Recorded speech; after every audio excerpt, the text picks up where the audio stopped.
Si je veux utiliser du matériel de manipulation pour faire une multiplication, ben, c'est tout simple. J'identifie une valeur de position pour chacun de mon matériel, puis ensuite, ben, je représente la multiplication. Par exemple, si je veux faire 11 et 2 dixièmes multipliés par 4, ben, je vais me dire que les dizaines sont les grandes plaques, les unités sont les barres et les dixièmes sont les cubes. Donc, je vais faire 11, donc une dizaine, une unité et 2 dixièmes. Et j'ai 4 fois ceci. Donc, je vais représenter, je vais faire 4 fois ce même agencement. Fait que donc, j'ai 4 fois une dizaine, une unité et 2 dixièmes. Une dizaine, une unité et 2 dixièmes.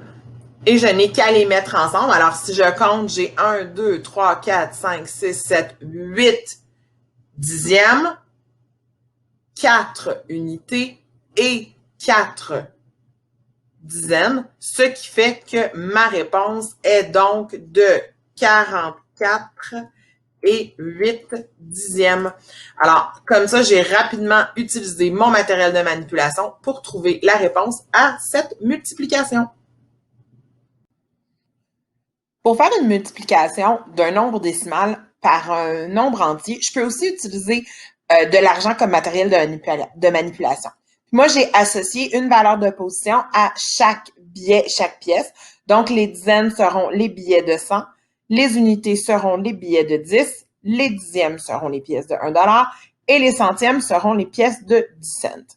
Alors, je vais faire la multiplication 13 et 13 centièmes fois 5. Ça veut dire que je dois faire 5 fois 13 et 13 centièmes.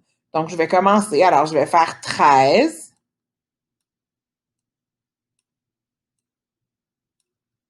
et 13 centièmes. Je l'ai fait une fois. Je vais le faire une autre fois.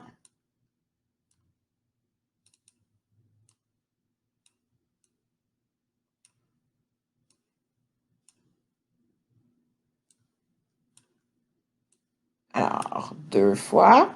Je vais continuer. Une troisième fois.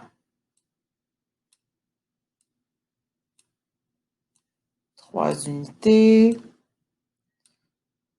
Un dixième. 3 centièmes. Alors là, j'ai fait 3 fois mon nombre. Une quatrième fois le nombre.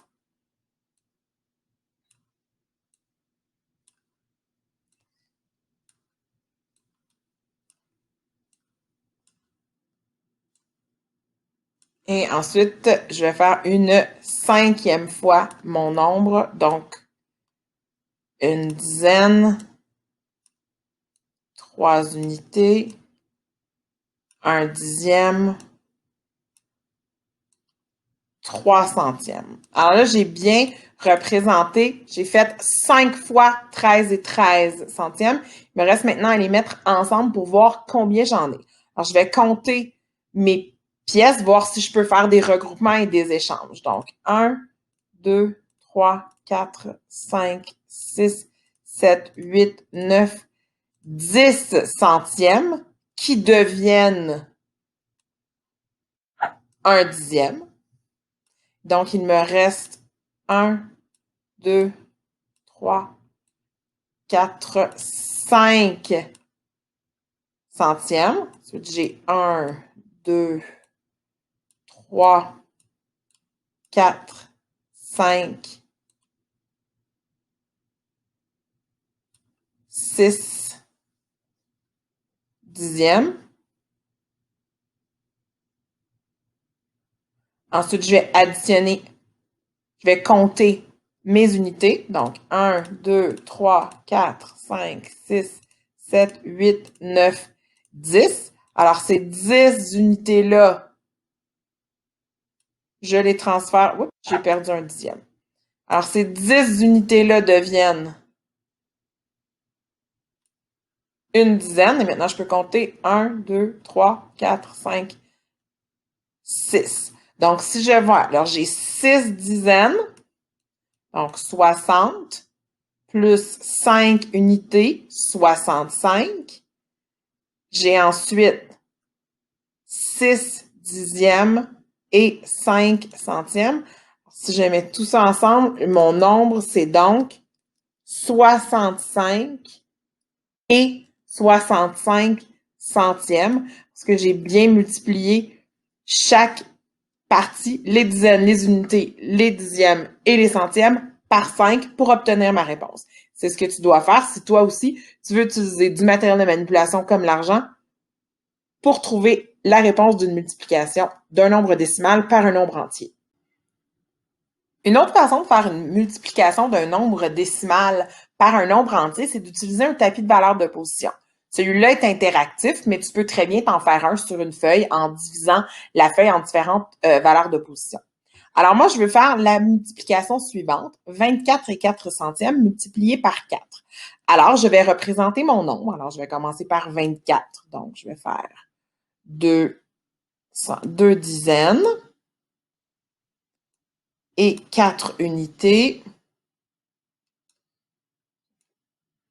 3, 4 et 4 centièmes. Donc, 1, 2, 3, 4.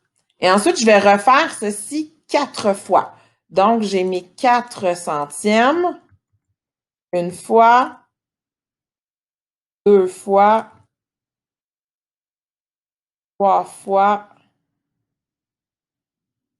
et 4 fois.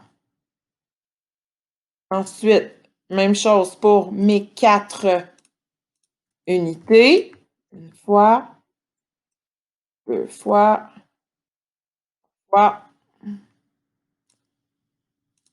et 4 fois. Et ensuite, j'ai mes 2 dizaines. Et celle-là aussi, je dois les faire 4 fois. Donc, une fois, deux fois, trois fois, 4 fois. Donc, maintenant, il me reste à compter parce que je vais devoir probablement faire des regroupements. Donc, ici, si je compte mes centièmes, 1, 2, 3, 4, 5, 6, 7, 8, 9, 10. Alors, j'ai un paquet de 10 centièmes qui deviennent un dixième. Donc, ici, alors, ils vont devenir un dixième. Donc, maintenant, j'ai 6 centièmes, un dixième. Ensuite, je vais aller compter mes unités. 1, 2, 3, 4, 5, 6, 7, 8, 9, 10.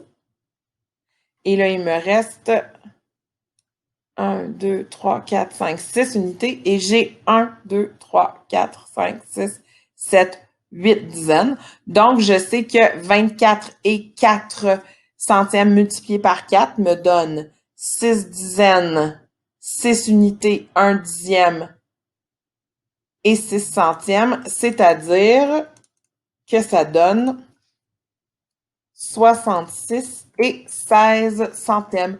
Donc, c'est une des stratégies que tu peux utiliser si tu veux multiplier un nombre décimal par un nombre entier.